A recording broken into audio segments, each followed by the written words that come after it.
Ah, gosh, what are we doing out here? I am so hot, I'm frying up out here, Wanda. Hey, whose idea was this anyway? Jeez. Hey, Robert, I think it was your idea, and the camera's on. Thank you, thank you. Hello.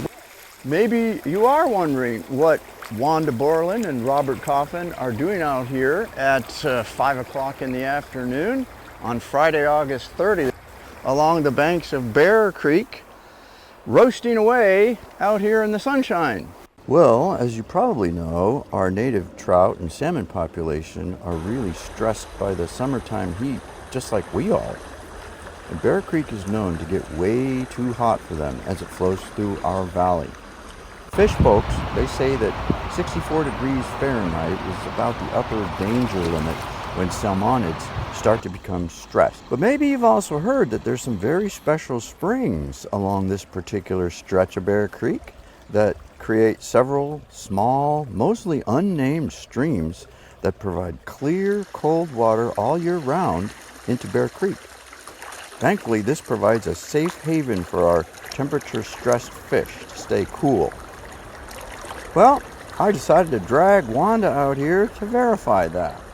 So, here we are along the banks of one of these tiny little streams, these unnamed streams, right below the Greenway here in Phoenix.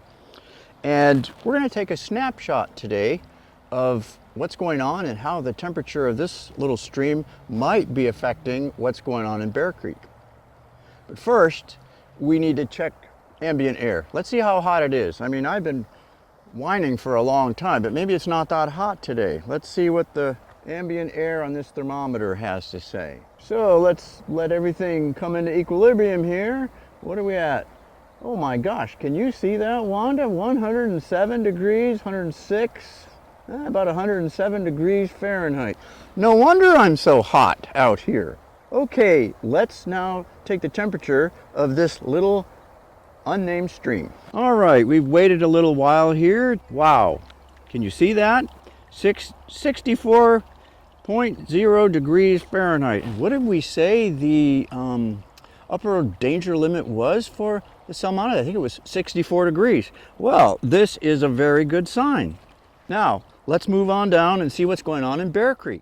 Here I am down here in the center of Bear Creek, and let's just check the temperature and see how that compares to what we just checked up there. Okay, here we are. You probably can't read that from up there, but we're at 74.3 degrees Fahrenheit. Wow, 10 degrees hotter than the little unnamed creek. Now, I am gonna walk right over to these reeds where I can see the creek is trickling in, and let's just see if Bear Creek temperature changes a little bit when we do that. Well, here I am over in the reeds, and I can see the water trickling in. I'll tell you already, I can feel a little change in the temperature right through my boots. But let's verify that and put some numbers to it. Yes, interesting, 64.1 degrees Fahrenheit. I would show it to you and zoom in, but it's already climbing back up since it's over 105 degrees here.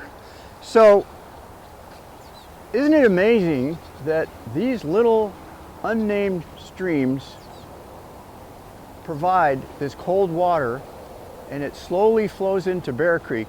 And the fascinating thing and the good news is, folks, there are a good 16 of these springs right here in this area, creating this cold sponge of cool water that flows into Bear Creek year-round, even when it's 108 degrees out, and even when Bear Creek is in the 70s and 80s. And that's why we like to call this the Miracle Mile, Phoenix's gift to the Rogue Basin. Ah, whoa. This is much better.